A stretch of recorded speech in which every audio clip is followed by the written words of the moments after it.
Now will you notice verse 9? The show of their countenance doth witness against them, and they declare their sin is Sodom. They hide it not. Woe unto their soul, for they have rewarded evil unto themselves. Now here is the picture. They sin out in the open. What used to be done in the backyard, today's done out in the front yard. What was done under cover is now done today in the open. And people like to say, well, we're honest. No, you're not honest at all. You're still the same hypocrite that our fathers were and that we were in our day. Same kind of hypocrites that we were. We hid the sin, but you're a hypocrite because you're doing it out in the open and you're trying to say that it's good, because that is exactly, notice what he says, verse 10, say ye to the righteous that it shall be well with him, for they shall eat the fruit of their doings. Now, God promises to deliver his people. He promised to deliver Israel. He has. He's kept them as a nation. God has promised that he'll deliver his people at any time.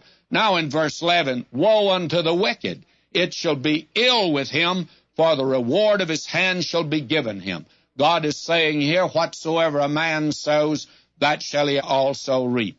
Now he goes on. He says, as for my people, children are their oppressors.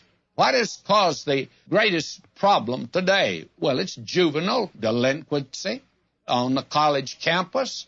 The criminal element are the young people. All you need to do is read your paper. Children are their oppressors, and women rule over them.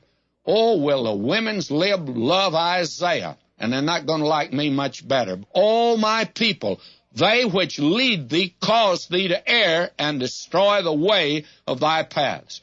Women are ruling over them. Are men that are effeminate, and I'm not quite sure what it is, and I think it's a little of both. Now, as far as I'm concerned, the women's lib movement is a sign of a decadent age. When women want to act like men, it's not good, my friend, because it's not women coming up to a high level, but they're coming down to man's level. And somebody says, you still believe in the double standard. My friend, if we don't have it, we're gone as a nation, because it's not in the heart of man to do right or to do good.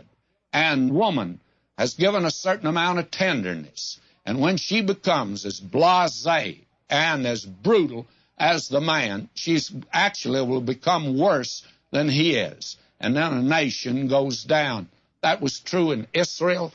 It'll be true in our nation, and it's been true in every nation. And all you've got to do is go to Rome and visit the ruins of Pompeii and the others, and you'll see what took them down, what removed them from the earthly scene, a nation that ruled the world. It went down, not because somebody outside got to them, they fell from within. Now we come to something here that's quite interesting, and this has to do, by the way, as we will come to it in a moment, women's dress. But listen to the Lord now. He's going to plead with his people. The Lord standeth up to plead, and standeth to judge the people. The Lord will enter into judgment with the ancients of his people and the princes thereof, for ye have eaten up the vineyard, the spoil of the poor is in your houses. Now, God here blames it upon the elders. The problem actually today is not a juvenile problem, it's an adult problem. It's really a senior citizen problem in one way, although most of us are removed from the scene of actions. And then there were those in his day, a few trying to get rich and rule over everyone else. And the spoil of the poor is in your houses.